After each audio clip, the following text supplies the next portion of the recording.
85 лет назад произошло судьбоносное событие.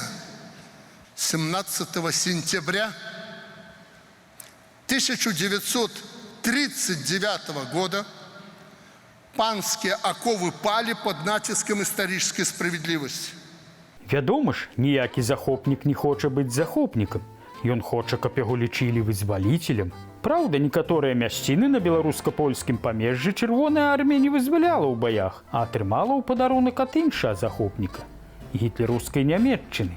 Перадача адбывалася з усмешкамі і поціскамі рук, як бачна на кадрах кінахронікі ў старажытным палацы Браніцкіх у Беластоку. Пасля гэтага гітлераўцы пакінулі горад, паспеўшы расстраляць некалькі жыхароў Беластоку недалёка ад палацу. Як толькі новыя самазваныя вызваліцелі пачалі гаспадарыць у Беластоку, сюды з далучаных, а фактычна акупаваных тэрыторый сталі звозіць беларусаў, каб заканадаўча аформіць фактычны захоп гэтых тэрыторый як волю народа. Дэлегаты, якія павінны былі адыгрываць ролю прадстаўнікоў гэтага народу, саветы выбіралі па прынцыпу лаяльнасці і асабістай адданасці. Як зараз выбіраюць дэпутатаў у палату прадстаўнікоў або дэлегатаў на ўсебеларускі сход. Народны сход заходняй Беларусі праходзіў у Беластоку 85 гадоў таму, з 28 па 30 кастрычніка, у будынку гарадскога тэатру, які быў збудаваны за год да гэта як народны тэатр імя Юзефа Пілсудскага. На сходзе прысутнічала 927 дэлегатаў, а таксама прадстаўнікі ўраду Савецкай Беларусі. Сярод удзельнікаў сходу быў Сяргей Прытыцкі, які перад гэтым адбываў пажыццёвае пакаранне ў польскай турме за стрэл у Віленскім судзе. Стал великий народ Западной Белоруссии воздействовать свой грозный рост и сказал: довольно, баста! Довольно вы пановали над нами. Теперь власть наша! 29 кастрычніка 1939 году сход адзінагалосна зацвердзіў дэкларацыю аб уваходжанні заходняй Беларусі ў склад Савецкай Беларусі. Паспрабаваў бы хто прагаласаваць супраць ці ўстрымацца. Новая ўлада дакладна знайшла яму месца на бескрайніх прасторах новай радзімы.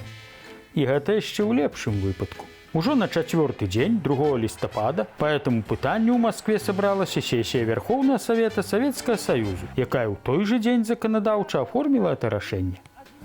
Пры таварышу Сталіну пытанні вырашаліся хутка. Таму Владзіміру Пуціну было з каго браць прыклад пры далучэнні Крыму ў 2014 годзе. Яшчэ да адкрыцця народнага сходу ў Беласток патрапілі іншыя лідары беларускага руху ў заходняй Беларусі. Праўда, іх прывезлі сюды з Вільні пад канвоем.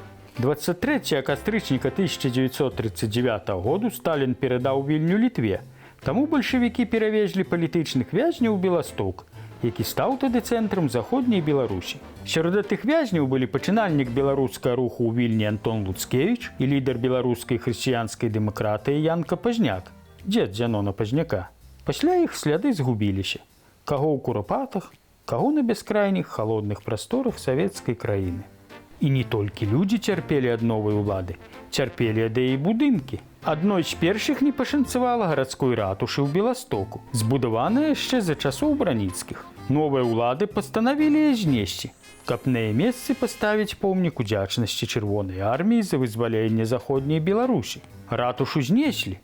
Нават часовы помнік паспелі паставіць. На конкурс было даслана шмат эскізаў велічнага помніка, які павінны быў паўстаць у Беластоку.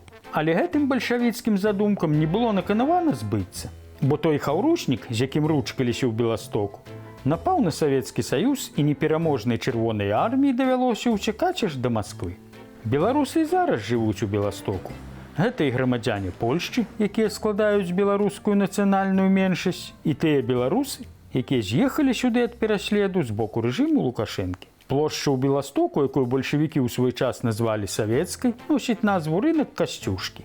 І стаіць на ёй помнік не Леніну, а Юзефу Пілсудскаму, які сурова пазірае, каб зноў сюды не пранік бальшавіцкі дух, які ўсё блукае непадалёк, усяго ў некалькі дзесятках кіламетрах. У нас на Глыбочыне жартавалі, што першыя саветы былі добрыя. Перазімавалі 2 зімы і ўцяклі. А вось як прыйшлі другія, Беластоку ў гэтым плане пашанцавала. Другія саветы тут прыбылі толькі 2 месяцы, і горад быў перададзены Польшчы. Калі саветаў не стала, ратушу зноў адбудавалі. А ў 1989 годзе Польшча стала вольнай краінай, а Беласток стаў прыгожым горадам, у якім, дарэчы, схаваліся ад пераследу многія беларусы.